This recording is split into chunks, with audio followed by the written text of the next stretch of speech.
Hello and welcome to another video from earnped.com. I am StevieB. Happy to have you all with us today. So, this is what I've been doing for the past 6 hours. Standing here, looking at the auctioneer on Planet Calypso. So, before I get started, let me put something out there. I do not believe MindArk is in any danger of going bankrupt. Not a bit. I believe the game is strong. I believe MindArk is strong. I believe they just have their heads up their butt and they're worried about things that are not actually problems, that they think are problems. I think they're looking 4, 5, 6 years down the road and trying to anticipate problems when in reality that's the last thing they should be doing. So, that being said, let me explain the problem that they're trying to solve, stupidly. Then I'll explain how they're trying to solve it, what we can do about it, and what they should do as a response. So, imagine that I own a bank. This is going to be the kindergarten version of banking. I know banking is much more complex than this. You walk in the door, and as a customer, you give me $1,000. You walk out. Now I owe you $1,000. But the problem is I've got to pay the electric bill, I've got to pay the rent on the building, I've got to pay the cashier to work that day. So that cost me $50. So I owe you $1,000, but now I've only got $950. The next day you come back in and you say, "Hello, Mr. Banker, I would like to withdraw my $1,000. I'm now $50 short. In a weird roundabout way, this is the problem that MindArk is trying to solve with all the stupid things they've been doing the past couple of days. They are essentially trying to reduce the balance sheet liabilities to players that they have for the PED that they owe the players. The accounts payable to the players that MindArk has on their balance sheet, that's what they're trying to reduce. And their genius way to reduce it is by believing that we are all stupid and that if given the opportunity, we will just blow out our PED card and do it to ourselves. So let me explain why I say that, what they're doing about it, and what it is we can do. So, canceling Summer Mayhem was not an accident, but moving past that, Summer Migration is coming up. And I do believe that one of the reasons Summer Mayhem was canceled was so we could focus on Summer Migration. Now, what has always been the big draw with Migration? Unlimited modified shadow armor. It's super, super valuable. It's up there with Supremacy and Titan. It's some of the best armor in game. It was supposed to be a developer-only armor for years, and then it started dropping out of Emon, however you say it, during Migration. This should have been my first migration to hunt Emon. I started 4 years ago. Last weekend was my 4th EU birthday. I was going to make videos, I was going to celebrate, have a big party, and I was so upset I could do none of that. Because when I very first started, right before Migration, I said, man, someday I'm going to get to hunt that creature. Someday I'm going to be one of those players. And this would have been the first Migration I could have done that. And now I'm not going to get to, because the chance of getting that modified shadow armor is a 1 in a billion shot. There are people who are so addicted to this game that they have to hunt something just because it's something they don't normally get to hunt. They have to participate in an event strictly for the 1 in a billion shot at getting something. That even when they know it's something that's going to lose the money hand over fist, they can't help it. They have to essentially roll the dice to try and make it happen. And then there's those of us who prescribe to my theory of smarter, not harder. That when you do something, you know you're going to be doing it at a small loss if you do it efficiently. So you have to do something where you can offset that with the demand, with the markup, by selling stuff to other players. And what we all know is that this is the bread and butter. Whenever you're doing these things, the rare 1 in a billion, that's not the bread and butter. That's the icing on the cake. So Mayhem, for example, the items that come out of the vendor that cost 120,000 tokens and 4 rare tokens that sell for $15,000, $20,000, $25,000, those are not the bread and butter. Those are the icing on the cake. In the Moloch instance, the unlimited Titan armor that's worth a fortune, that's not the bread and butter, that's the icing on the cake. And with Migration, the modified shadow armor is not the bread and butter, that is the icing on the cake. So what is the bread and butter? The bread and butter is summer Strongboxes. as you're hunting summer creatures, whether it's Longtooth or Emon, you would get these summer Strongboxes. They have markup depending on what ring MindArk creates for that year. And then you would sell these to other players for really, really good markup. There are no more summer Strongboxes. MindArk has officially announced that they will not exist. They have phased them out. They will not be dropping during migration. There will be no boxes dropping during migration of any type. And it's just not in the loot pool. The problem with that is without those boxes are the bread and butter. Without that, migration becomes completely unplayable. It becomes a ped card blowout. To the extent that there was a guy last year, and remember, last year during migration, boxes did drop. So this is with boxes dropping, mind you. He had the Great Argonaut Claw FEN, one of the highest damage per pack, highest efficiency weapons in the game. For almost a year, he had been using this weapon setup to just farm money left and right. He was doing amazing. And because it was high efficiency, high damage per pack, and he'd been doing so well, he thought he was going to go after Emon and go for modified shadow drops. And he got wrecked so bad, it destroyed his entire account. To the point, he sold the Great Argonaut Claw FEN, the amp, his unlimited angel armor, all of his rare gear, sold his skills, cashed out, never to be seen again. And that is exactly what MindArk is planning on. That people are so addicted to this that they will gamble on these Emon all day, all night, blowing out their ped card.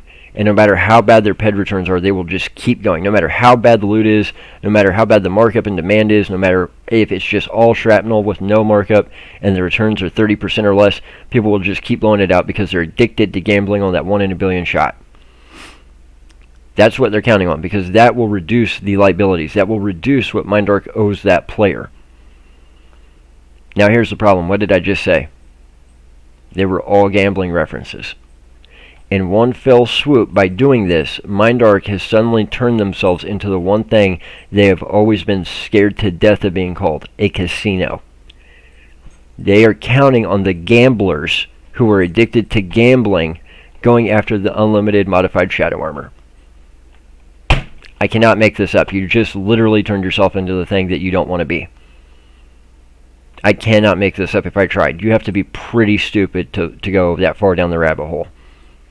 And then on top of it, they've told us that we're going to have access to summer creatures so we can work on our codex via a shared loot event. Have any of you ever participated in a shared loot event? They do them all the time. We just had Marsamex Unrest. Now we're going to have a Molem Uprising. Every shared loot event I've ever participated in, and I don't participate in them for long because of this, is a complete ped drain blowout. I can go hunting for 5 minutes and my returns are so bad, it's like, dear Lord, just shoot me in the eye. Just cut my left hand off and let's be done with this. Just as there is a different loot algorithm for daily missions versus regular gameplay, I'm convinced there's a separate loot algorithm for shared loot events versus regular gameplay. Because I've tried it. I've tried doing shared loot and regular gameplay. Exact same mob, exact same level, exact same loot pool. And I get wrecked every time there's a shared loot event. Which is why I don't do them. I might participate for 5 or 10 minutes because it's something that I don't get to work on that mission chain very often or that codex very often or something. Or I want to see if maybe this one's going to be different. Every single shared loot event ever going back for 4 years is a ped card wrecker. And maybe there's 1 or 2 players out there that somehow know something about shared loot events that I don't. But virtually everybody I've ever talked to in any shared loot event ever has just gotten totally wrecked. So why do you think they keep doing them? That's exactly why they keep doing them. Because again, they're trying to lower the liabilities that they owe the players. They're trying to let the players blow out their ped cards on their own. MindArk has to sit back and do nothing. Easy for them. Now, here's the thing. I don't think that's a very good way to treat your customers. I don't think that's necessarily the most ethical way to run a business. But they know that there are people that will hunt that creature just because they don't normally get to. They will work on that mission progression just because they don't normally get to. They will go after that 1 in a billion item just because they don't normally get to. And they will just blast out their ped card doing it. And MindArk is counting on that. Now, I've looked. My Longtooth progression is only at about 9.5% on stage 14. I will not be doing summer migration at all. Unless it starts and there is something done to the loot pool to have high demand, high markup items in there that drop at a really, really common rate, I will not be participating. They're going to have to do something pretty astounding to make up for the fact that those boxes aren't in the loot pool in order to get me to shoot a single longtooth. There will be zero shooting in the Emons, I promise you that. Summer creatures, again, it will only be available in the shared loot event for the Mulum Uprising. Rank 18, I'm 81.5%. 82?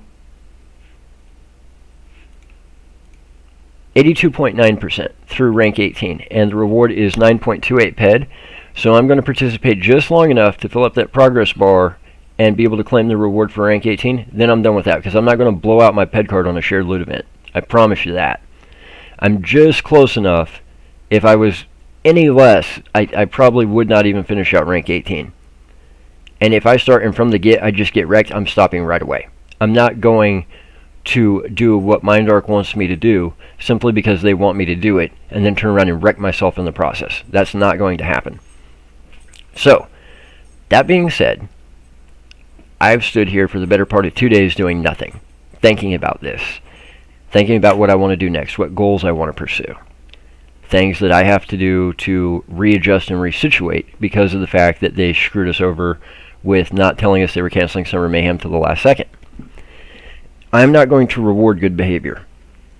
First of all, if MindArk wants me to do it, and they're counting on my stupidity, allowing me to do it, and making me do it, to blow out my PED card, to shoot myself in the foot, I'm definitely not doing that. So as of right now, I am calling for two things. Short of doing a little shooting in order to finish out a Codex rank, like I'm going to be doing for that last about 17 or 18% on the Mulum to get through rank 18. Other than doing something like that, I am calling for every Stevie out there, whether you're a free-to-play player or have $1 million on deposit, or anywhere in between, to boycott Summer Mayhem 2022 altogether. To stand up as one community, one voice, and tell MindArk this kind of crap is not okay. I am also calling on every Stevie out there to send in a support case every single time they do something like this. Every single time they do something stupid. Every single time they do something that is not okay. And let them know it is not okay you're doing this. It is not okay you're willy-nilly getting rid of summer boxes, yet expecting me to participate in this event knowing it would blow up my pet card. It's not okay that you're taking an event I would have loved to have participated in, but you're making it impossible for me to even have a shot at limiting my losses, much less break even or make a profit. And again, we're not asking for it to come out of their pocket. It's knowing that the only way we're ever going to be able to limit those losses or break even, much less make a profit, is if we only hunt things that give us loot with demand, with markup, that we can turn around and sell to other players. They take that away. First of all, it would cost them nothing, but they take that away. It now becomes nothing but a ped card blowout. That is not okay. And only by standing up as one voice, one community, one cohesive unit, can we explain to MindArk that this game doesn't necessarily belong to you. They're there to program it. They're there to balance it. They're there to be the invisible force behind it. But this isn't a game that has me. Hi, I'm Stevie. I have a game. It's called Entropia Universe. It doesn't work the other way around. I have the universe. The universe does not have me. It's kind of like people who get so caught up in their business or their career that they don't have a career. The career has them. You know, the guy that works 120 hours a week, never sees his family, and wife ends up leaving him, kids don't even know him. He doesn't have a career. The career has him. Kind of the same thing. This game doesn't have me. I have this game. So, yes, I'm literally calling for a boycott of summer migration. I fully intend, time permitting, to create a chat channel that anybody is going to be welcome to join, where you guys will be able to talk to me live during Summer Migration whenever I'm on. I don't know how to do that exactly yet, and I'm not sure what I want to name it and all that, but my plan moving forward is to actually create a chat channel specifically for us to use, because we have to do things like boycott events until MindArk figures it out. Now, there is a very simple solution. The problem is the people at MindArk today are not the people who created this game. They're not the people who made it great. They've been rotated out like a revolving door. And I am very convinced that nobody at MindArk actually plays this game, and very few have ever played it for even 5 minutes.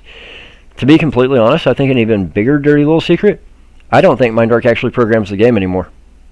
I'm not joking. From a programming standpoint, from somebody who owns a website and knows just a hair about programming, it is exceedingly cheaper for me to outsource programming and coding and design and stuff to a third world country where I can have it done for $1 than it is for me to hire people for minimum wage here in the United States and withhold taxes and have all that liability and comply with unemployment laws and stuff like that. Well, why wouldn't MindArk do the same thing? Why would they sit there and pay their employees, first world Swedish wages to program, when instead they can sit there and design and strategize and figure out where they want the game to go from here, and then they could very easily, very cheaply, just outsource the programming to a third world country, essentially. It'd make smart business sense. It would almost be stupid for them to program it themselves. And I think that's a big part of why they do things like announce Mini Mayhem, and we're like, this is a horrible idea. You're going to have this at Crystal Palace? Here's the extreme list of all the game mechanics that will make this a disaster. And they didn't think of it. Well, if it's obvious to the players, it should be even more obvious to the people who program the game. So why do they keep doing stuff like that? Why is it when Mini Mayhem started, Ludwig said, I can guarantee you the tokens are dropping. An hour in, whenever all the players are like, bro, they're not dropping. The players go, no, we're live on Twitch. Come watch. And then he's silent for 30 minutes, goes, oh, yeah, there was indeed a problem. The tokens weren't dropping. You were right. You're at MindArk HQ, bro. You're supposed to be able to see this stuff happening in real time. So what that tells me is he couldn't see it in real time. So there was somebody somewhere else he had to call. They had to fix it. That's why there was that 30-minute gap, and he had to go, oh, yeah, no, you were right. If you're the one programming it, you should have known they weren't dropping. You should have been able to see it in real time. You had to get on Twitch and watch the players play because you've outsourced it somewhere else. I would almost bet money that it gets programmed, sent via the cloud, they download it, upload it to the servers, do the server reset, and that's how we're getting our updates. I would almost bet you that's the worst secret at MindArk. That is their dirtiest little secret, is they don't actually program crap. I don't see how they can, because if it's obvious to people who have barely played the game, then it should be intimately obvious to the programmers themselves, unless they're not doing the programming. So, because MindArk is full of people who don't understand the game, don't play the game, and apparently don't program the game, I'm guessing, they don't understand what made this game great. No, I did not start playing until 2018. But I first heard about this game in like 2007, 2008. Because there was a guy named John Never Died Jacobs that set a world record by spending $100,000 to buy an asteroid. The original team that made this game great focused on the real cash economy. They focused on the players and creating content that grew the economy and had value. Then they created a place called Crystal Palace, and they sold it to a guy named Buzz Lightyear for $300,000, and they set a world record. Guess what they did? They put out a press release about it. When was the last time you heard of MindArk doing that? No longer do they create content that furthers the economy, content that gives people a reason to want to come do something and have a potential for profit, things that a business owner that's never played the game before could see and go, hey, there's value in that. I want to be the guy who owns that. Where that person who hasn't previously been in the game is going to come put fresh money in the game, large sums of money at that, set a new world record that can then be used to put out a press release, to advertise, and to get a new generation of people pulled into the game. Some of whom will start right away. Some of whom might take 10 years before they download the game. I tried to download the game in 2009, couldn't get to download. I tried to do it again in 2013. I couldn't get the hang of a MMO on a keyboard. I'd never used anything but a console before. And in 2018 it worked. Somewhere along the line, MindArk lost what made this game great. From the advertising perspective, from the letting people know about it perspective, from the keeping the world records coming perspective. They didn't have to spend hundreds of millions of dollars on advertising. They just had to create good quality content and then allow it to set the world record it was going to set and then just tell the world about it. That's all they had to do. Now, the team at MindArk thinks that the way you get new money to come into the game is you create a new share. Regardless of whether or not that share is useful or not. Didn't I say from the beginning, New Treasure Island's been a dead land area for 10 years. It's a horrible investment. Why would anybody buy it? Well, Crystal Palace sold out. It's been good. Yeah, Crystal Palace was made by the old team. It was made with the intention of furthering the economy, of giving the players an opportunity to make money if they did things smart, if they did things correctly. It had huge, huge value to its owner because of that. A 10-year track record of value. New Treasure Island was a dead land area. The only reason New Treasure Islands really generated any money at all is because they brought those displaters, however you say it, which were only supposed to be in FOMA. The old Club Never Die. Oh yeah, again, something else that the old team created, that first world record setter, remember that? Are you seeing a pattern here? If they would focus on creating content like Club Never Die, like FOMA, that has value to not only the players but the economy, that gives the players an opportunity to play smarter, not harder, to deal with those 90, 92, 93% TT returns, but to take those items that have demand, have markup, have usefulness, and to sell them to other players, then they're going to draw vast amounts of new money into the game from people wanting to be the owner of that. They're going to set new world records. We could keep repeating this process, but somehow they've lost sight of that so badly that they think it's the opposite. We'll just create new deeds all the time, no matter how useless they are, no matter how worthless they are. People give us money for it.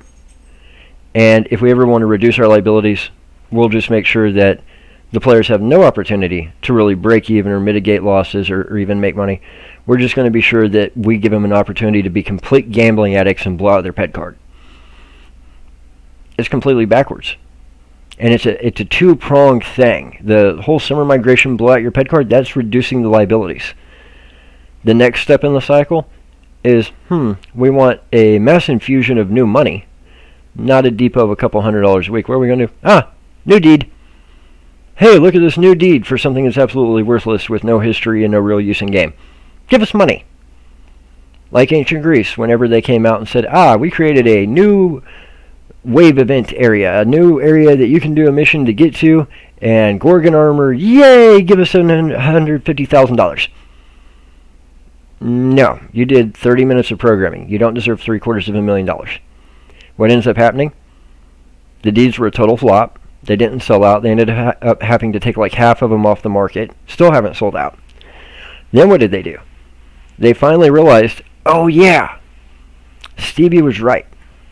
If they can hunt and have a chance to get loot that has demand, that has markup, that has usefulness, they will grind it out essentially forever. Especially if there is a 1 in a billion chance at a rare unlimited item that's worth a small fortune. So they created Moloch. Now what's happened? Everybody and their dog grinds Moloch because they're trying to get those tiering components. That's just the regular bread and butter of the loot. That's what keeps them going. And then they're hoping they get Titan armor on top of it. And the next island team is sitting there going, man, we should have done this years ago. So the reason I didn't put this video out sooner is, like I said, I've kind of been in fun, literally doing nothing but standing here all day today, all day yesterday. And I wanted to be careful what I said. I really wanted to think this video out. I didn't want to just totally shoot from the hip this time, because I don't want to give the impression the game is dead. It is not. Just because MindArk keeps doing extremely stupid things, the game's far from dead. And that's why I think we should band together for a universe-wide boycott of migration. Even though there's some people that won't participate in the boycott, I get that. That's why I think every Stevie needs to file a support case every time they do something stupid. Because MindArk has to realize they have to listen to us. We don't listen to them. We're the ones that have been here for the longest. They just got hired 3 weeks ago. There may still be a few people that are here from the good old days, not many. There are many, many players in this game who have been around for 3, 4, 5, 6, 7 times as long as the employees at MindArk headquarters right now. They should be listening to us, not us listening to them. Again, we have a game, not a game that has us. So that being said, where am I going from here? Well, you know what I love about Entropia? There's always an opportunity somewhere. There are things that I would love to do right now that I'm not going to be able to do because of the way MindArk's acting. That's fine. There are plenty of other things that I can be doing that are smarter, not harder, that are not a PED card blowout, that are not going to reduce the liabilities of what MindArk owes me. They're going to increase the liabilities of what MindArk owes me. Where I don't have to rely on that 1 in a billion. I don't have to participate in a casino. If I want to go to a casino, I'll go play blackjack. I can grind out a real cash economy game. And I actually put out in a video a couple weeks ago, I said, man, it's amazing. It's like all the planet partners got their act together at the exact same time. Next Island, Arcadia, Monria, Tulum, even Siren's getting in on the action. The only planet partner that hasn't gotten in on the action of getting their act together is Never Die with Rocktropia. I don't know what he's doing. I don't know where he's been. Clearly, he just really doesn't care at this point. We can't even get a version update to get codex on Rocktropia. He cares so little. And it's a shame because I think Rocktropia is one of the best planets there is. Personally, I absolutely love Rocktropia. I would practically live there if I could. However, at the moment, it's fairly unplayable until Never Die and the development studio behind it will get their act together. They're the only planet partner that hasn't so far. Siren's catching up very, very quickly. Very, very stoked about that. And now, it's like for the first time, everything's flip-flopped. The planet partners have got it figured out, and now MindArk has just full-blown 180'd and stuck their head in the sand like they have no clue what they're doing. So that being said, there's a lot that I'm going to be doing. There's a lot of videos I'm going to be making, a lot of content I'm going to be putting out, a lot of goals that I'm going to be able to work toward that I haven't been able to work toward for a while. But I will not be participating in summer migration. I will not be doing shared loot events. I am not going to do anything that is designed by MindArk to rely on me being stupid enough to blow out my pet card. And that is the thing. They think that you're too stupid to play smarter and not harder. They think you can't resist working on that codex or hunting a creature you don't normally get to see. You're going for that 1 in a billion shot.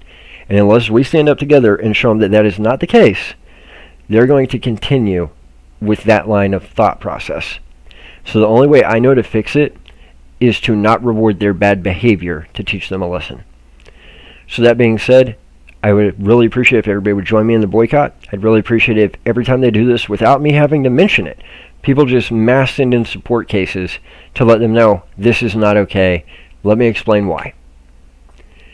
Because that's the only way MindArk is going to get their head out of the sand. So, that said, there's plenty more coming. I will not be standing here forever. I've got plenty of goals in game. I can go to DSEC 9. I can go to Monria. I can go to Tulum. I can go back to Next Island. Next Island has even more things for me to do now because of the update that came out yesterday. I need to go to Siren and Arcadia and make some videos there. And I've got some really, really, really exciting content coming for you guys. Something I've been working on for 4 years that has finally come to fruition. That will be coming down the pipe in the next couple of days. I'm putting the final touches on how I want to deal with it right now. And it's going to be super, super exciting news. So there's a lot of stuff going on. I'm just ignoring the thing that MindArk wants me to be doing because I know it's not playing smarter, not harder. Instead, I'm going to do the things I want to do, which are playing smarter, not harder. So that being said, I hope you will all join me, and I'm very, very positive that together we can make a difference and that this is going to essentially bite MindArk in the butt in a real way, and we can just hope for the best, right? So that being said, sip, sip, smack, smack, y'all know the rest. Please hit that bell icon and subscribe, get those notifications. Every subscriber means a lot to us. This is not a game that has 100 million daily users. I wish it did. I think it has the potential to get there. But every single Stevie matters, regardless if you're free to play or the richest player in game. Also, every like matters on every video, because there's always a hater sitting there ready to hit that dislike button. And I promise you, if MindArk is watching these videos, they're hitting the dislike button right away. Also, if you really want to help support us, head over to earnped.com, because when you earn, we earn. That is by far the best way you can help support us. We know we are not the only provider that allows you to earn PED. We understand that. In fact, we weren't even the first. We don't have a lot of the fancy gimmicks. It's pretty straightforward. No, we don't really spend a lot of time with new stuff on the website. We'd rather put out this content for you guys here. But it means a lot to us that you guys continue to use EarnPed religiously to help support us. You are choosing to support us, and choosing to support us in that way allows us to continue putting out content like this, continue to make these videos, continue to let you guys in on the little things that we find in game that can make a massive, massive difference in whether you get to be here for the next 15 years or whether your PED card's blown out tomorrow. So that being said, we really appreciate all the support universe-wide, all around. Every single Stevie matters, and we cannot tell you what it means to us. Thank you guys so much for that. So guys, again, sip, sip, smack, smack. Y'all know the rest. We'll see you next week. Take care, guys.